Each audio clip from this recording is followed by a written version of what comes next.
हरे राम राम राम हरे हरे। मैं सर्वप्रथम अपने गुरुपाद पद्मा नित्य लीला प्रविष्टम विष्णुपाद अष्टोत्तर सप्तशी श्रीमद् भक्ति वेदांत नारायण गुरु महाराज जी के चरण कमल में अनंत अनंत गुरु धन्यवाद ज्ञापन करता हूँ तथा उपस्थित भक्तगण सबके चरण मेरे यथायोग्य प्रणाम है। आज महाप्रभु के बड़े भाई विश्वम्भर है ना नाम उनका, विश्वरूप हाँ विश्वम्भर महाप्रभु विश्वरूप प्रभु का तिरोभाव दिवस है। ये विश्वरूप प्रभु कौन है? ये विश्वरूप प्रभु बलराम प्रभु का ही अंश है।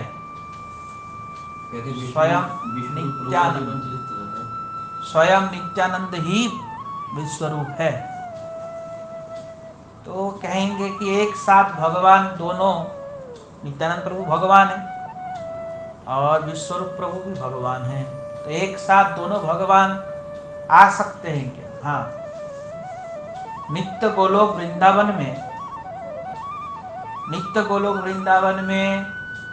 वृंदावन में भी बलराम जी है, मथुरा में भी बलराम है और द्वारिका में भी बलराम। समझ में आया? तो एक साथ तीनों जगह में बलराम नहीं है क्या? और अनंग मंजरी रूप से राधा कुंड में बलराम, और अनंग मंजरी के रूप में राधा कुंड में नहीं, राधा जी के बहन, राधा रानी की बहन का नाम है अनंग मंजरी। जो स्वानंद है वो अनंग मंजरी के रूप में राधा रानी को टिकी। हाँ, उनका नाम जाह्नवी भी है। नहीं, अनंग मंजरी का नाम, राधा रानी का जो बहन है उनका नाम जाह्नवी भी है। नहीं समझ में आया? और फिर उसके नीचे फिर आ जाओ, बैकुंठ में भी बलराम जी है। हाँ? फिर उसके नीचे आ जाओ, कारणदक्षय के साथ उनके साथ शेषनाग के रूप में है, अनंतनाग के रूप में, वहां बलराम जी है। गरुड़ भी बलराम है। गरुड़ कौन है? अनंतनाग का अवतार है। एक जगह में महाप्रभु नित्यानंद प्रभु को कह रहे हैं, तुम मांस खाते हो, दारू पीते हो, तुम बेकार आदमी हो, ऐसे मतलब तुम बेकार हो, तुम दूर रहो हमसे, तुम स्त्री लंपट भी हो, ऐसे ऐसे कह एक जगह। तो माधव महाराज जी के शिष्य है ना, क्या नाम है? नहीं, और जो मथुरा में जो इंचार्ज है श्याम, मेरे को खोल के दिखाया वो, तो महाप्रभु ने ऐसा ऐसा कहा। गुरु जी भी इसका कुछ उत्तर दे नहीं पाए। आप बताओ क्या हो सकता है? तो मैंने उनको बोला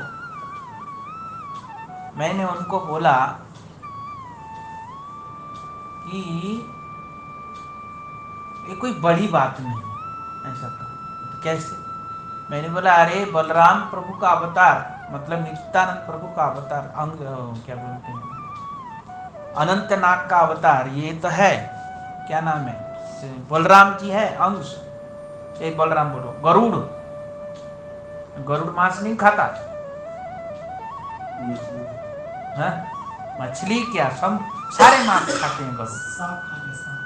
विशेष आहार गरुड़ का सांप है, वैसे सारा कुछ खाता है, हाथी खाता है। एक बार भगवान विष्णु को कहीं जाना था, वाहन में गरुड़ उसके ऊपर, पेड़ के ऊपर बैठ के हाथी को खा रहा है। तो भगवान कह रहे, अरे हमको जाना है, चलो। तो गरुड़ आधा अधूरा हाथी खाया, फिर चले। नहीं समझ में आया? तो कहने की तात्पर्य क्या है? गरुड़ जिनको खाते हैं वो शैतान होते हैं, राक्षस होते हैं, दुष्ट होते हैं जिनको खाते हैं। गरुड़ उनको खा के उनका कल्याण कर देता है। क्या करता है? कल्याण कर देता है, उनका उद्धार हो जाता है, उस योनि से मुक्त हो जाता है, राक्षस योनि से ही उसका उद्धार हो जाता है। नहीं समझ में आया? तो गरुड़ खाने पर भी उनका कल्याण करेंगे। तो गरुड़ जी है किसके अंश, किसके अवतार है? शेषनाग का अवतार है। तो बलराम जी किसके अवतार है? शेषनाग किसके अवतार है? बलराम जी के अंश है, नहीं है? अब फिर तो ऐसे दारू पीते हैं, मतलब नशा करते हैं। तो नशा करते हैं शिव जी, जो कारणदाक्षाई विष्णु हैं।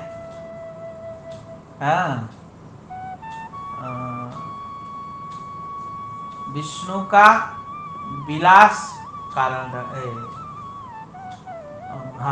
कारणदाक्षाई विष्णु जो है वो बलराम जी का अंश है। कौन है? बलराम जी का विलास मूर्ति ही कारणदाक्षाई विष्णु। किसकी विलास मूर्ति? बलराम जी के विलास मूर्ति ही कारणदाक्षाई विष्णु है। और कारणदाक्षाई, गर्भदाक्षाई और क्षीरदाक्षाई है ना।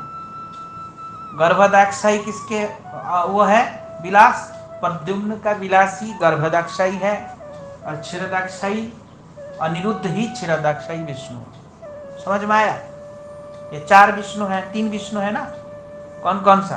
कारणदाक्षाई, गर्भदाक्षाई, क्षीरदाक्षाई। कारणदाक्षाई किसका विलास है? बलराम जी का। और गर्भदाक्षाई किसका विलास है? प्रद्युम्न। और क्षीरदाक्षाई किसका विलास है? अनिरुद्ध का। तो बलराम जी का विलास कौन है? कारणदाक्षाई। कारणदाक्षाई को क्या कहते हैं? महाविष्णु। और महाविष्णु का अंग, महाविष्णु ही सदाशिव है कहते हैं ना। महाविष्णु कौन है? सदाशिव। महाविष्णु कौन है? सदाशिव। नहीं बोलते? इसलिए हम लोग व्रत करते हैं ना उस दिन। वो ईश्वर रूप में व्रत करते हैं। शिव जी एक ईश्वर भी है। ईश्वर मतलब भगवान है। इसलिए कहीं कहीं शिव जी को कहा ना, शिव जी के उदर में सब चीज है, शिव जी अनंत है, आदि है, ऐसा कहा ना। तो कौन विष्णु, कौन से शिव जी के लिए कहा?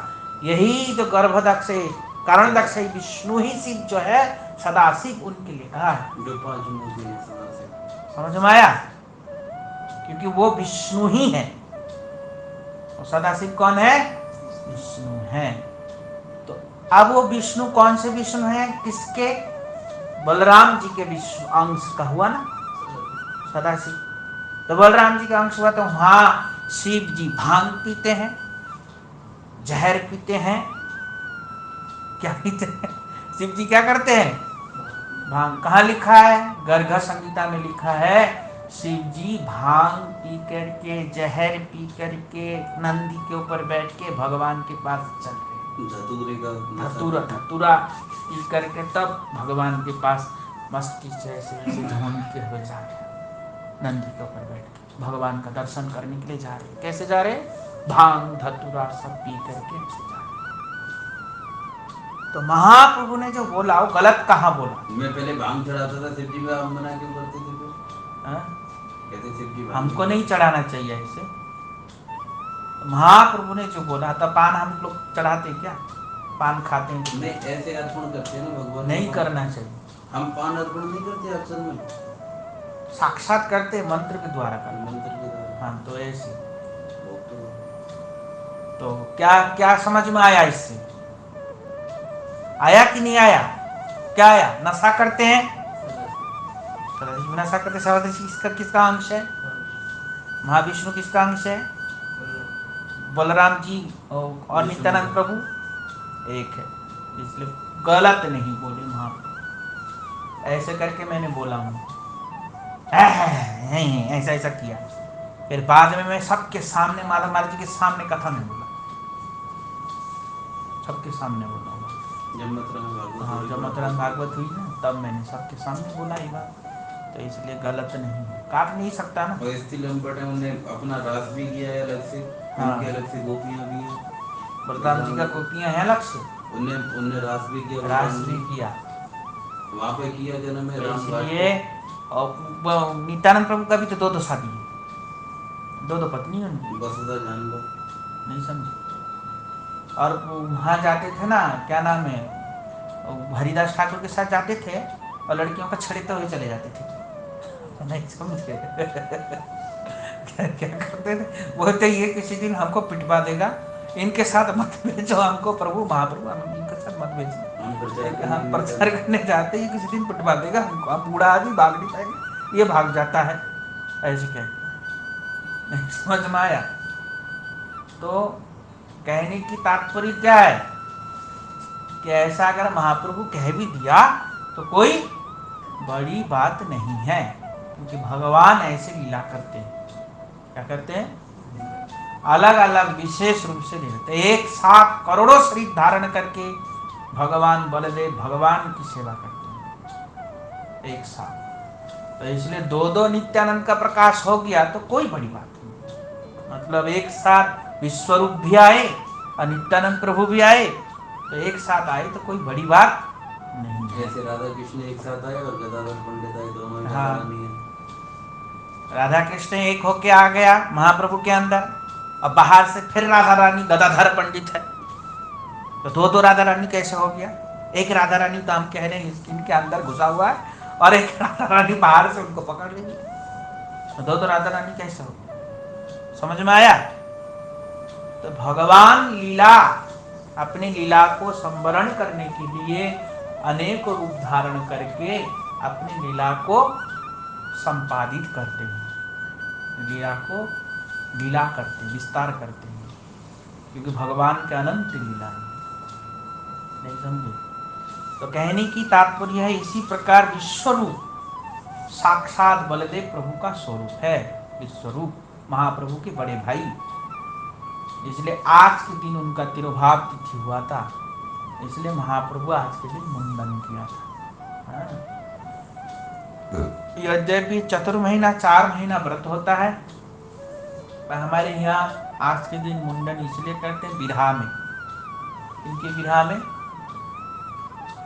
विश्वरूप प्रभु के बिरहा में, इसलिए मुंडन करते। जिस समय महाप्रभु का मुंडन हो रहा था, सभी लोग इतनी रो रहे थे, उन खूर करने वाले जो उसे क्या बोलते हैं उसको, नाई जो कर रहे थे, बाल उतार रहे थे, इतने रो रहे थे वो, इतना सुंदर बाल है, क्या कर रहे हैं बताओ, इतनी सुंदर, रोते रोते नाई है। जब वो सन्यासी बने थे, तब सन्यासी, इतना सुंदर महाप्रभु कैसे, महाप्रभु का सन्यास हो गया, उसके बाद वो भगवान के धाम पधारे थे। तो कहने की तात्पर्य क्या है कि इसलिए एक साथ ऐसे भगवान अनंत रूप लेकर के लीला करते हैं, इसलिए कोई बड़ी बात नहीं है। हाँ, ऐसे हमारे गुरुवर्ग लोग भी हजारों हजारों शरीर धारण करके भगवान की सेवा करते हैं। हाँ, क्योंकि जो जीव जब भगवान के नित्य परिकर हो जाते हैं ना, तो उनके अंदर भी अथाह शक्ति भगवान के जैसे गुण हो जाता है। क्या आ जाता है? भगवान के जैसे गुण आ जाता है, क्योंकि भगवान की सेवा करने के लिए भगवत गुण होना चाहिए। अगर भगवत गुण नहीं है तो भगवान की सेवा नहीं हो सकती। समझ में आया? जैसे एक मध्यम अधिकारी व्यक्ति की सेवा करने के लिए मध्यम अधिकारी होना चाहिए, तभी वो मध्यम अधिकारी का सेवा कर पाए, नहीं तो अपराध करके मर जाएगा, नाश हो जाएगा, अधपतन हो जाएगा, और पास में रह के अपराध करेगा, क्योंकि उनके जैसा ही गुण होना चाहिए। इसलिए लोग पति पत्नी जब शादी कराते हैं गुण मिलाते हैं ना, इतने इतने गुण मिलना चाहिए। 26 गुण मिले, 27 गुण मिले, 28 गुण में नहीं मिलने से लड़ाई होगा, झगड़ा होगा, फिर डिवोर्स हो जाएगा। नहीं समझ में आया? पहले होता था, अब नहीं होता। भी होते हैं, वहाँ करते हैं इतना, यहाँ के लोग नहीं करते ना, तो लोग लव मैरिज करते हैं, वही तो कह रहा हूँ, इसलिए तो होता है। तो कहने की तात्पर्य क्या है? उसी प्रकार एक महाभागवत की भी सेवा करने के लिए कम से कम मध्यम अधिकारी का या उत्तम अधिकारी का उत्तम अधिकारी का भक्त होना चाहिए, तभी एक महाभागवत की सेवा कर पाएगा, नहीं तो अपराध करके मरेगा। उनकी विक्रिया को वो समझ नहीं पाएगा, वो समझ नहीं पाएगा, अपराध कर। तो इसलिए जब तक उनके जैसा गुण ना हो, उनके साथ भी नहीं रहना चाहिए। तो इसलिए भगवान की सेवा करने के लिए भी भागवती शरीर होना चाहिए, भगवत में ही शरीर होना चाहिए। तो जैसे भगवान के अंदर गुण है ना, भगवान अनंत शरीर धारण कर सकता है, भगवान कुछ भी कर सकता है, ऐसे जो भगवान के भक्त है वो भी ऐसी कर लेते। इसलिए भगवान के जैसे उनके अंदर गुण सब आ जाता है। क्या आ जाता है? भगवान के जैसे गुण आ जाता है। परंतु वो किस लिए करते हैं? भगवान की सेवा के लिए करते हैं। किसके लिए करते हैं? भगवान की सेवा। हनुमान जी भी कितने सारे मुंह के हनुमान नहीं है क्या? कितने हनुमान का मुंह, कितने सारे, इतने, कभी ऐसा मुंह लंबा मुंह, कभी छोटा मुंह, पता नहीं कैसा मुंह, कभी इंसान, कभी बंदर का, पता नहीं किस किस का मुंह। हनुमान जी का 1000 मुंह, ऐसा हनुमान जी। कितने सारे हनुमान जी बन के हनुमान जी भगवान की सेवा कर सकते। वही हनुमान जी है और वही शिव जी है। शिव जी का अवतारी तो हनुमान जी है, तो शिव जी भी है और हनुमान जी भी है और 11 रुद्र भी है। हर प्रकार से भगवान की क्या कर रहे हैं? सेवा। ये पंचमुखी हनुमान के वगैरह में महादेव का मुंह लगता है, गणेश जी का लगता है और नरसिंह देव का लगता है और एक हयग्रीव का लगता है, एक और लगता है पंचमुखी हनुमान को। कौन सा हनुमान? नहीं, यही सब हनुमान जी है, अलग अलग कल्प की कथा। महाराज जी का क्यों मुंह लगाएंगे? बरहा जी का क्यों मुंह लगाए? क्या क्या इंसान का मुंह नहीं है क्या? भगवान कृष्ण नहीं बने क्या? बराहा कोई विशेष है क्या? बड़ा भगवान के अवतार नहीं है? तो ऐसे तो भगवान कृष्ण भी बना है, तो हमारा मुंह कृष्ण के जैसा नहीं है क्या? हमारा नाक कृष्ण के जैसा है नहीं है? कृष्ण तो चिन्ह है, कितने देखो, वही तो बात है, वही तो बोल रहा हूँ। तो ऐसे हनुमान जी भी अलग है और भगवान अलग। पर मुंह उनकी हो गया तो क्या बड़ी कोई बड़ी बात नहीं। समझ में आया कि नहीं आया? नहीं आया? नरसिंह देव का मुंह लगा दिया, किसी का भी लगा लो, कोई बड़ी बात नहीं है, कोई बड़ी बात नहीं। तो इसलिए क्योंकि भगवान के जैसा भक्तों में भी गुण आता है, तभी भगवान की सेवा कर सकता, नहीं तो भगवान की सेवा नहीं। इसलिए कहा ना, सेवन मुखे ही जिह्वादौ स्वयं एव स्फुरित्यते अतः श्री कृष्ण नामादि न भवेत् ग्राह्य इंद्रिय। भगवान का नाम ये जड़ इंद्रियों से ले ही नहीं सकता, जड़ इंद्रिय जड़ शरीर से होगा ही नहीं।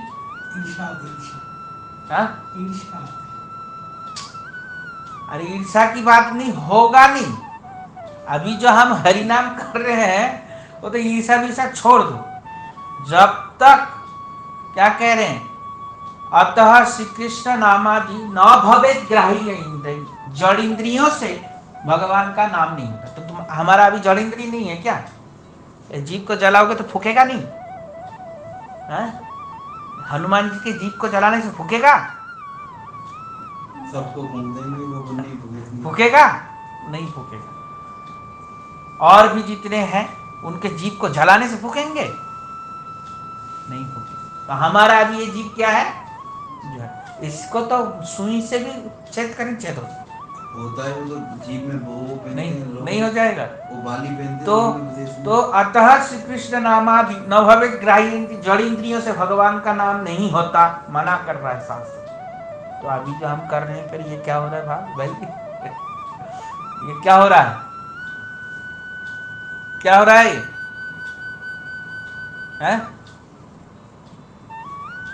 ये उसी नाम प्रभु की कृपा प्राप्त करने के लिए हम लोग उनकी सेवा करने की चेष्टा कर रहे हैं। क्या कर रहे हैं? जब नाम प्रभु की ऐसी कृपा होगी तब हमारे जीवा को वो चिन्मय बनाएंगे। कौन? नाम प्रभु खुद। और जब नाम प्रभु चिन्मय जीव बनाएंगे तब होगा। कैसे होगा?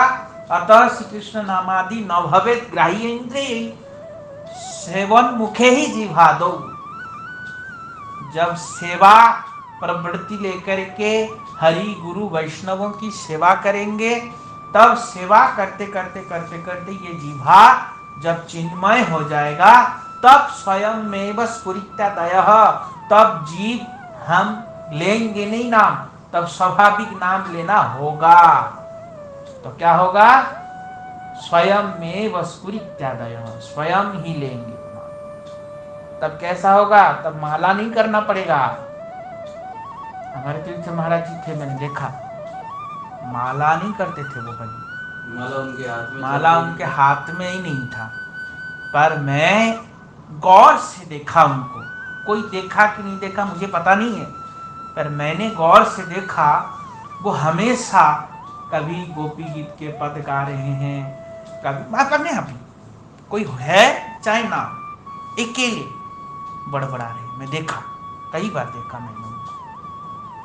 और कोई देखा कि नहीं देखा मुझे नहीं पता, पर मैंने ये कई बार देखा उनको। या लिख रहे हैं तो क्या लिख रहे हैं, दो वैसे रात के बारे में किस क्या लिख रहे हैं, भगवान के नाम लिख रहे हैं, भगवान की लीला, भगवान का नाम हुआ ना, तो स्वयं में बस पूरी तैयारी, स्वतः उनका ऐसा हो रहा है, उनको करने की आवश्यकता नहीं है। पर गुरुदेव भी हमारे ऐसे हैं, स्वयं अपने आप उनका नाम ऐसा होता है, करते नहीं। तो इसके मतलब क्या हो गया, उनका जिह्वा चिन्मय है, उनका ऑपरेशन हो गया था, उनका जिह्वा क्या है, चिन्मय। उनकी शरीर जब जिह्वा चिन्मय होगा तो शरीर चिन्मय नहीं है, तो शरीर भी चिन्मय है हमारे गुरु। समझ में आया। ऑपरेशन हो रहा था, पता नहीं कितने बार कथा बताया तुम्हें, ऑपरेशन हो रहा था तब भी हरिनाम कर रहे हैं, बेहोश है तब भी हरिनाम कर रहे हैं। डॉक्टर देख के हैरान हो गया, ऐसा कैसे, सबसे बन गया, नहीं समझे।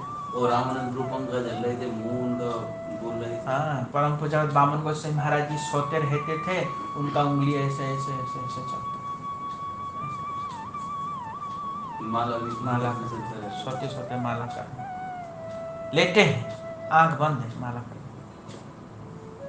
नहीं समझ में आया। कहते थे ठाकुरानी इतनी सेवा देती है, टाइम नहीं मिलता, राधा रानी इतनी और कुछ सेवा नहीं करते थे, मतलब ऐसे साधारण लोग देखेगा तो कुछ नहीं करते, ऐसे बैठे रहते माला लेकर के, तब बहुत सेवा करते। राधा रानी की वो जो सेवा, बोलो मत ना, वो जो सेवा है, वो जो सेवा जैसे करते थे ऐसा सेवा कोई नहीं कर सकता। तो वो सेवा प्राप्त करने के लिए करोड़ों जन्म लग जाएगा, उसी सेवा में प्रतिष्ठित होने के लिए। कौन सी सेवा में, वही स्वयं में बस कृत्य दया सेवा में प्रतिष्ठित होने के लिए। तो वो कैसे होगा, हरि गुरु वैष्णव की सेवा करते करते करते करते करते करते तब होगा नाम प्रभु की जब कृपा होगी। नाम प्रभु की कृपा कैसे होता है, नाम प्रभु की कृपा होता है वैष्णव और गुरु जी की सेवा करने से, हरि गुरु वैष्णव की सेवा करने से नाम प्रभु की कृपा होता है, नहीं तो नाम प्रभु की कृपा नहीं होता। और नाम प्रभु की कृपा कैसे, नाम कैसे जप करना चाहिए, आत्मा से नाम जप करना चाहिए। बताया था ना भागवत में, कथा चली थी भागवत की, नारद जी कैसे भजन किया, आत्मा से भजन करना। जब आत्मा से नाम पुकारेंगे, नाम प्रभु की कृपा, आर्तनाद से नाम प्रभु के प्रति हम श्रद्धा करेंगे, नाम प्रभु की कृपा याचना करेंगे, हे नाम प्रभु कब हमारे ऊपर दया करेंगे आप, ऐसे ऐसे करके प्रार्थना। नाम कैसे होना चाहिए, प्रार्थना युक्त नाम होना चाहिए। हम लोग तो नाम करते हैं ऐसे ऐसे कर लेते हैं, पर प्रार्थना युक्त जो नाम होता है वही सर्वश्रेष्ठ नाम होता है। वो एक नाम होगा तो वही लाख नाम के बराबर है।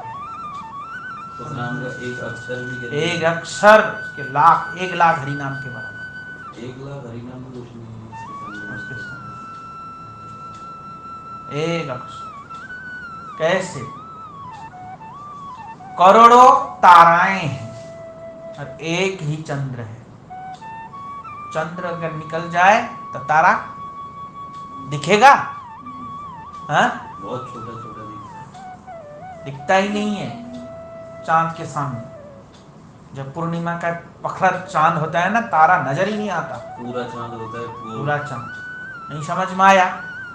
तो इसलिए वो एक माला कैसे किया, तो इसलिए हम लोग पूरा दिन भर घूम घूम के इधर उधर माला करते हैं ना।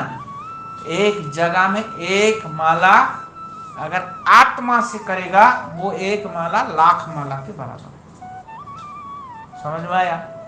पर वो माला आत्मा से करना पड़ेगा। आत्मा से कैसे होता है माला, आत्मा के लिए केवल आत्मा अकेला है, उसका कोई नहीं है। आत्म संबंध के साथ किसी का, हमारा घर परिवार के साथ आत्मा का कोई संबंध लेन देन नहीं है। अकेले ही चला जाता है शरीर से। आत्मा के साथ कोई मतलब है क्या? पति पुत्र परिवार, ये तो शरीर के साथ मतलब है। आत्मा के साथ कोई मतलब है नहीं। आत्मा का एकमात्र कौन है? केवल कृष्ण, और कोई नहीं है, या तो गुरु या वैष्णव। इन तीनों के अलावा आत्मा का कोई अपना नहीं है। तो इसलिए कह रहे हैं ना, ए तीनों संसारे मोर, ए तीनों संसार मोर आर के हो नाई। ये तीन संसार में मेरा कोई नहीं, मेरा कहने का कोई है ही नहीं। जो लोग मान लेते हैं ना ये मेरा है, ये मेरा है, उनका आत्मा से भजन नहीं हो रहा है। इसके मतलब खास करके जिस समय बैठेंगे माला करने के लिए कम से कम एक माला ऐसा करना चाहिए। कैसा करना चाहिए? मेरा ये संसार में कोई नहीं, मैं अकेला। जब ऐसा किसी कोने में बैठ के सोच लेगा ना मैं अकेला, छाती ठक ठक ठक ठक करेगा, करेगा नहीं? रोएगा। फिर क्या आएगा? रोना। जब अकेला होता है तो रोएगा। क्या होगा?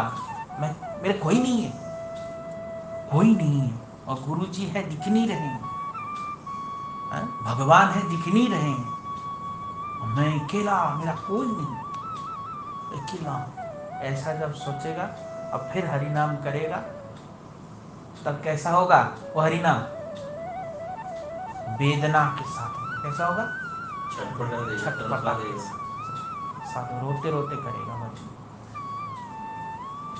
ऐसा हरि नाम, उसी को आत्मा से हरि नाम कहा गया। समझ में आया? तो ऐसे आत्मा से भजन करने से तब होगा, तब नाम प्रभु की कृपा होगी।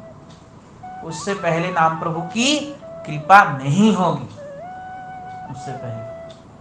और ऐसा रोज करेंगे, धीरे धीरे एक माला दो माला करते करते करते करते करते करते सारे माला में ही हमारा ऐसा हो जाए कभी ना कभी, है? तो कम से कम एक माला से पहले शुरू करना चाहिए। आन्निक भी ऐसे ही करना चाहिए, कम से कम एक आन्निक तो, सुबह का आन्निक, एक आन्निक ऐसा करना चाहिए आत्मा से, पंचन्यास के साथ, है? करने से ऐसा होगा। तो इसलिए ये है, तो ये हम अब इसको सुनेंगे। नामाचार्य हरिदास ठाकुर जी का ये उपदेश है, नाम कैसे करना चाहिए, नाम की क्या महिमा है, भगवान की नाम की क्या महिमा है, नाम कैसा करना चाहिए, इसमें बता रहे हैं। हरिनाम की संख्या के लिए जो आपने संकल्प किया है उसमें ढीलापन न हो, इसके लिए बार बार विशेष ध्यान देना होगा। हम लोग जो हरिनाम करने के लिए संकल्प लेते हैं ना, संकल्प लेते, कोई 16 माला करेगा, कोई 32 करेगा, कोई 1 लाख हरिनाम करेगा, ऐसे संकल्प ले लेते हैं, नहीं लेते? वो संकल्प टूटना नहीं चाहिए, उसके लिए बार बार प्रयत्न करना पड़ेगा। क्या करना पड़ेगा? विशेष ध्यान देना पड़ेगा उसमें। साधक को चाहिए कि वह हरिनाम की संख्या बढ़ाने के चक्रों में ज्यादा ना पड़े। क्या करना चाहिए? हरिनाम की संख्या बढ़ाने के चक्रों में ज्यादा ना पड़े। संख्या बढ़ाने की बजाय हरिनाम के दिव्य अक्षरों का स्पष्ट रूप से उच्चारण हो, इसकी ओर ध्यान देना चाहिए। क्या क्या मतलब है? साधक को चाहिए क्या?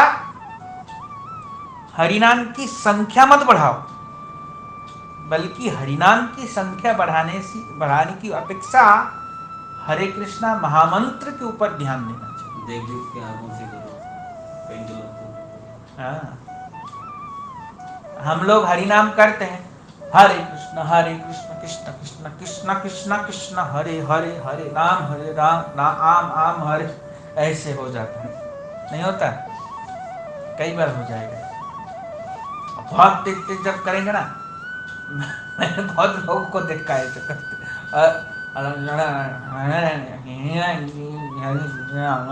ऐसे करते हैं फिर, समझे? तो एक माला भी करो पर ऐसे करो, शुरुआत ऐसे करना चाहिए। कैसे करना चाहिए? ऐसे ध्यान, बजाय हरिनाम के दिव्य अक्षरों का स्पष्ट उच्चारण हो, इसकी ओर ध्यान दे, इसकी ओर विशेष रूप से ध्यान देना चाहिए। और यदि कोई व्यक्ति अपराधों को न छोड़कर हरिनाम करता भी है तो बड़ी मेहनत करने पर भी वह भगवान का प्रेम नहीं प्राप्त कर सकता, नहीं प्राप्त कर सकता। क्या करना चाहिए? यदि कोई व्यक्ति अपराधों को न छोड़कर हरिनाम करता भी है, अपराध छोड़ता नहीं पर हरिनाम करता है, अपराध छोड़ता नहीं पर हरिनाम करता है, बड़ी मेहनत करने पर भी उसको भगवान का प्रेम कभी प्राप्त नहीं होगा। अपराध कैसे हम करते हैं? हाँ? अपराध कैसे करते हैं? कैसे अपराध होता है? हम लोग बहुत मेहनत करते हैं कोई हरिनाम करने के लिए, सेवा करने के लिए, पर हरि वैष्णवों की निंदा करेगा। क्या करेगा? वैष्णवों की निंदा करेगा, उनके दोषों को देखता रहेगा। उनके क्या करेंगे? दोषों को देखते रहेंगे। पर जो गुणी लोग होते हैं ना, वो लोग दोष नहीं देखते, वो लोग कहेंगे जाने कोई मान लो, ऐसे कहेंगे। हाँ, है तो है, क्या करेंगे? क्योंकि दोष, जिसका जो दोष है, लोग छुपाते हैं अपने दोषों को। क्या करते हैं? छुपाते हैं। लोग क्या करते हैं? हम लोग क्या करते हैं? हम लोग अपने दोष छुपाते हैं, बात दिखाते थोड़ी किसी को। छुप छुप के हम जो दोष कर रहे हैं, इसलिए हम सबके लिए ठीक है, हम साधु बने हुए घूम रहे हैं, क्योंकि हमारा दोष कोई देख नहीं रहा है ना। हमको ऐसा लगता है, हमको क्या लगता है? हमारा दोष कोई नहीं देख रहा है, इसलिए हम सही हैं, हम जो कर रहे हैं सही। देखना, व्यक्ति कितने भी बड़ा अपराध करे, कितना भी बड़ा निंदनीय कार्य करे, जब तक लोगों के सामने उजागर नहीं होता, उसको शर्म नहीं आता। आता है करने में? नहीं आता। शर्म कब आता है? जब लोग जान रहे, अच्छा ये ऐसा है, छी छी छी गंदा आदमी, हमको पता नहीं। जब ऐसे कहेगा तब गिलानी हो, तब शर्म आएगा। ऐसा होता ना? नहीं तो शर्म नहीं आता, सोचते हम बहुत अच्छा काम कर रहे हैं, कोई दिक्कत नहीं, कोई परेशानी नहीं, ऐसा सोचना चाहिए। पर वो हम कर रहे हैं छुप के, इसलिए हम अच्छे हो गए, पर हम कभी भी अच्छे है ही नहीं, क्योंकि भगवान तो देख रहे हैं, गुरु जी तो देख ही रहे हैं, दसों दिशाएं देख रहा है, रात्रि दिन देख रहा है, रात भी एक देवता है, 10 दिशा भी एक देवता है, और हमारे शरीर में देवता है। क्या है? हमारे शरीर में भी देवता है। आंखों में किसका वास है? सूर्य और चंद्र का वास है। कानों में किसका वास है? अश्विनी कुमार का वास है। हाथ में किसका वास है? इंद्र का वास है। पैर में किसका वास है? विष्णु का वास है। हृदय में चंद्रमा, सूर्य चंद्र को आंख बताए, वो तो वेद में चंद्रमा मनसो जातक चक्षु सूर्य तो सूर्य आपका, और चंद्रमा वो तो भगवान के लिए कहा है। आंखों में सूर्य चंद्र है, हृदय में गोविंद का है। भगवान का वास। नहीं समझे? तो ऐसे पूरा देवी देवता है हमारे शरीर में बैठा हुआ है। हम जो कार्य कर रहे हैं छुप छुप के, मान लो हम क्या कर रहे हैं छुप छुप के, तो ये सब देवता नहीं दिख रहे हैं हमारे शरीर में बैठ के। उसमें लिखा है, गरुड़ पुराण ने पढ़ा है ना, उसमें लिखा है जम द्वार में जब उसके दंडित करते हैं ना, तो वो जब, जैसे बहुत लोग होते हैं ना, एक व्यक्ति कहने से मानेगा नहीं, दूसरा व्यक्ति कहने से भी नहीं मानेगा, चोरी कर लेगा, देख लिया एक व्यक्ति, और फिर भी कहेगा हमने कहा किया, हमने नहीं किया, ऐसा कहेगा, हाँ, फिर भी नहीं मानेगा। और फिर जब वीडियो दिखा देगा ना, तो फिर तब भी बोलेगा हाँ नहीं नहीं नहीं नहीं, कुछ देर तक फिर बोलेगा अभी दिखाता हूँ सबको, पर नहीं कोई बात नहीं, माफ कर दो हमको, फिर ऐसे कहेगा, नहीं कहेगा? ऐसा होता कि नहीं होता? नहीं तो मानता नहीं है, अपनी गलती छुपाने के लिए हमने नहीं किया, ऐसे किया, ऐसे बोलेगा।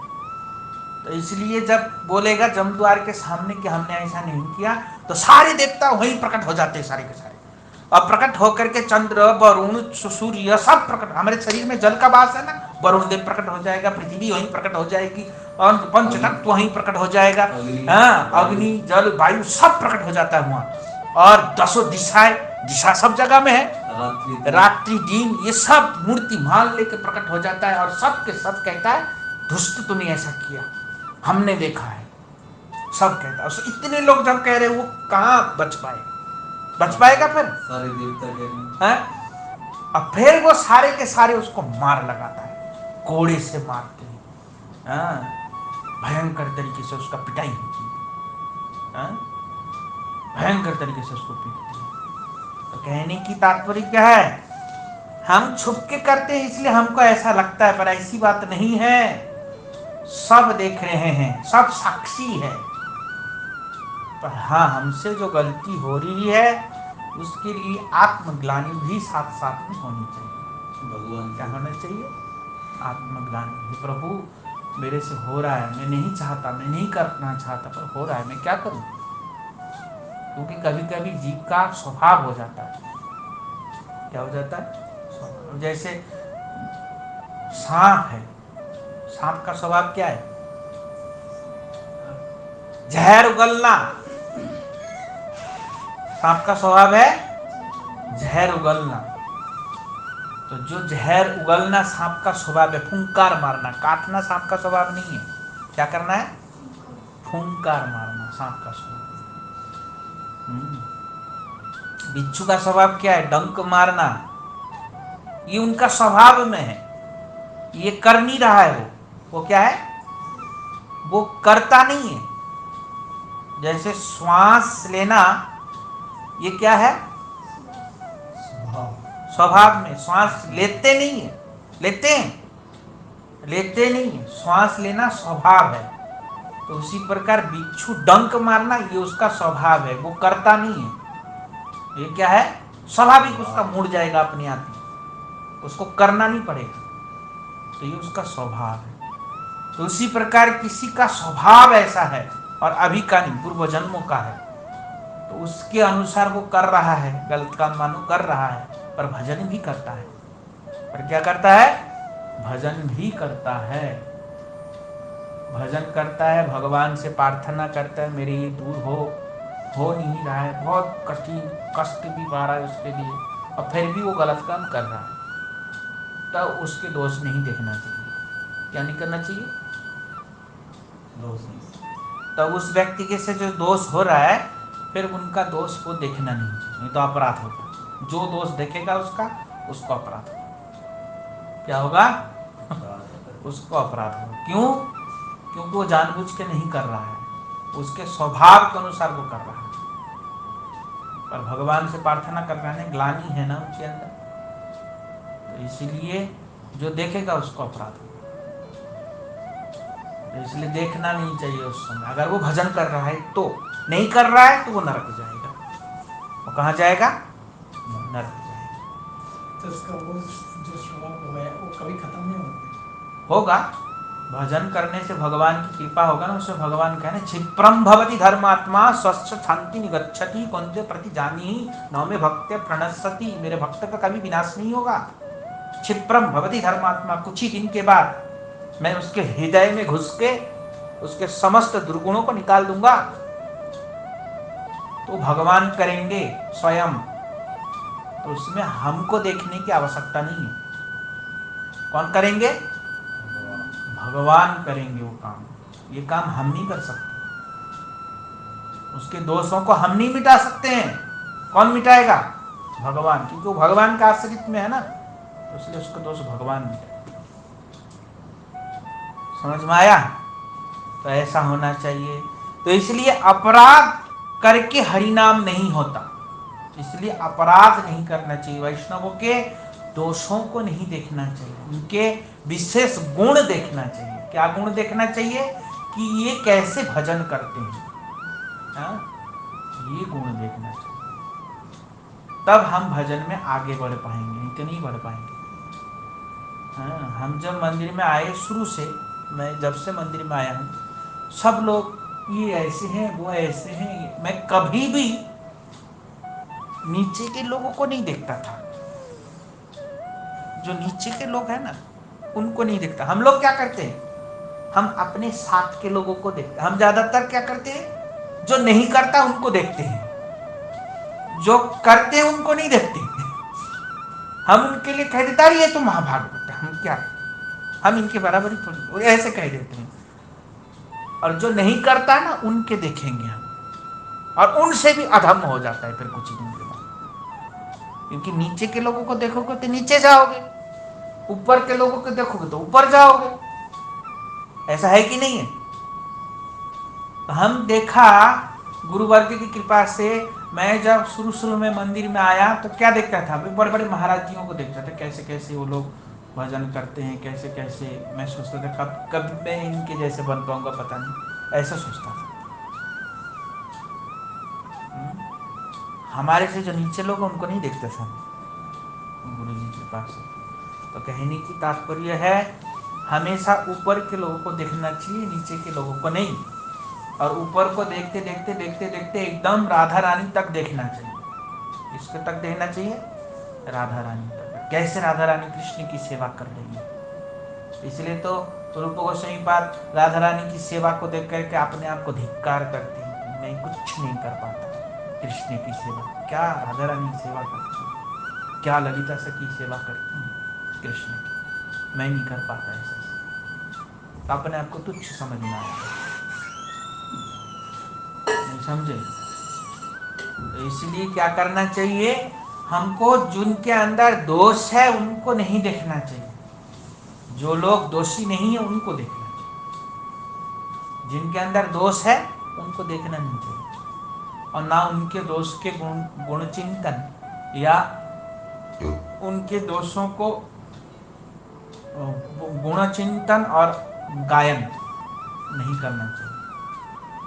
तभी हम भजन में आगे बढ़ पाएंगे, नहीं तो कभी भी नहीं बढ़ पाएंगे, अधःपतन हो जाएगा। क्योंकि हम उनकी बराबरी भी कर नहीं सकते हैं। कर सकते हैं? नहीं कर सकते। अब जैसे माधव महाराज जी हमारे मान लो, और उनके अंदर मान लो कोई ऐसा कुछ दोष है, मान लेते हैं, या कोई और अन्य लोग,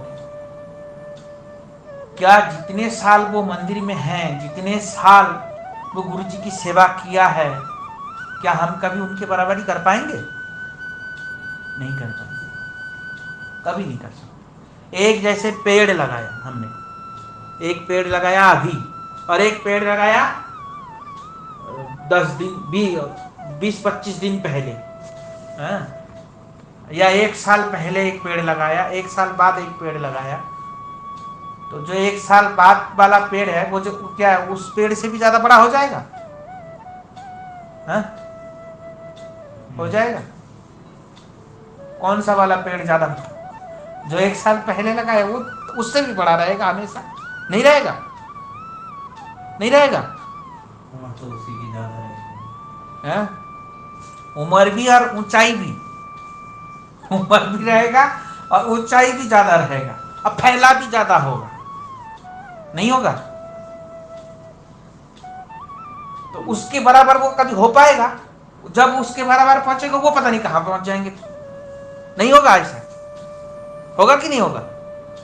एक वट वृक्ष लगाओ आज, और एक वट वृक्ष 3 साल पुराना है और एक वट वृक्ष अभी लगाया है। ये वट वृक्ष जब 3 साल तक पहुंचेगा तो वो वट वृक्ष कितना साल का हो जाएगा? 6 साल का हो जाएगा। और वो कितना फैला होगा और ये कितना फैलेगा? आ रहा है कुछ समझ में कि नहीं आ रहा है? आ रहा है? तो ऐसे ही कभी भी हम उनके बराबरी नहीं कर पाएंगे, कभी भी नहीं कर पाएंगे, किसी भी कीमत पे हम उनके बराबरी नहीं कर सकते हैं। तो इसलिए उनके बराबरी होगा नहीं, चाहे कैसे भी कर ले, नहीं होगा। तो इसलिए उनके दोष ना देख के वैष्णवों को क्या करना चाहिए? गुणों को देखना चाहिए। क्या देखना चाहिए? पर खास करके गृहस्थी लोग, जो संसार में मैंने देखा, हमारे मंदिर में जो गृहस्थी लोग आते हैं ना, वो लोग ज्यादा साधु के दोष देखते हैं, और जबकि खुद कुछ भी नहीं करता, कुछ भी नहीं करता। करते हैं संसार के लोग? करते हैं? नहीं करता। और मंदिर में आके उनके दोष देखेंगे, जो लोग कर रहे हैं उनका दोष। जो कुछ करता नहीं, घर में पड़ा है 24 घंटा, और एक व्यक्ति जो कर रहा है उसका दोष देख रहा है, अपराध किसको होगा? जो दोष देख रहा है उसको है? जो दोषों को देख रहा है, जो दोष बता रहा है। और जो, क्योंकि वो करता भी नहीं है ना, सबसे बड़ी बात तो ये है। तो पिटाई किसकी होगी? अगर पिटाई भगवान लगाएंगे, किसके लगाएंगे? बताओ, किसके लगाएंगे पिटाई? दोष गृहस्थी की लाएंगे। हैं? दोष बता रहा है और उसमें दोष निकाल रहा है। एक व्यक्ति, तुम्हारे घर में एक व्यक्ति है, बहुत अच्छा काम करता है, घर में करता है, पर थोड़ा बहुत उसके अंदर दोष भी, उसके अंदर थोड़ा बहुत दोष भी, पर तुम्हारे वो शरण में वह व्यक्ति है, तुम्हारे वो शरण में है, तुम्हारा हर बात मानता है, तुम्हारे पास ही रहता है, हाँ, सब काम करता है ना, और उसके अंदर थोड़ा बहुत दोष है, तो बाहर वाला अगर बाकी तुमको बताएगा वो ऐसा है वैसा है, तो तुमको सहन होगा? सहन होगा क्या? एक कुत्ता ही पाल लो, उसका ही सहन नहीं होगा। सहन होगा? नहीं होगा। उसी प्रकार भगवान को भी नहीं सहन होगा। जो लोग शरणागति मंदिर में रह रहा है, हाँ, सब कुछ छोड़ करके रह रहा है, उनके अंदर भले ही से कोई थोड़ा बहुत दोष भी हो ना, और कोई बाहर वाला ऐसा बोलता रहता है, तो भगवान को भी नहीं सहन होता। तो भगवान उसका अच्छे से क्लास लेते हैं। क्या करते हैं? उनका अच्छे से क्लास लेते हैं। तो कहने की तात्पर्य क्या है? कि हमको देखना पड़ेगा कि वो भगवान के शरण में है या नहीं समझ में आया? भगवान के शरण में होने से उसके सारे दोष माफ, उसके क्या होगा? सारे दोष माफ। क्योंकि कभी ना कभी भगवान गीता में कहा ना, क्षिप्रम भवति धर्मात्मा स्वस्थ छवि, तो भगवान की वाणी झूठ है पे? भगवान झूठ बोल रहे हैं गीता में? हाँ? भगवान तो दोष उसे जो मतलब उसकी वो करता है, निंदा करता है, कुछ अपशब्द बोलता है, उसे उसका प्रमाण मैंने भी देखा। उसके साथ होता गलत है, जो कर निंदा कर रहा है। होता ही है, स्वाभाविक होता है, उसका होगा। जो भगवान के विशेष करे भक्त की निंदा करता है, उसका होगा, चाहे वो भगत छोटा सा या बड़ा सा, अगर उसके कोई अपशब्द या कुछ भी कह रहा है ना, तो उसका रिजल्ट जरूर मिलता है, अगर वो गुरु परंपरा से जुड़ा हुआ है। तो इसलिए कहने की तात्पर्य है, हमको दोष नहीं देखना चाहिए, अपराध छोड़ के हरि नाम करना। क्या करना चाहिए? अपराध छोड़ के हरि नाम। ठीक है? वांछाकल्पतरुश्चकृपासिन्धुभ्यो वैष्णवेभ्यो नमो नमः।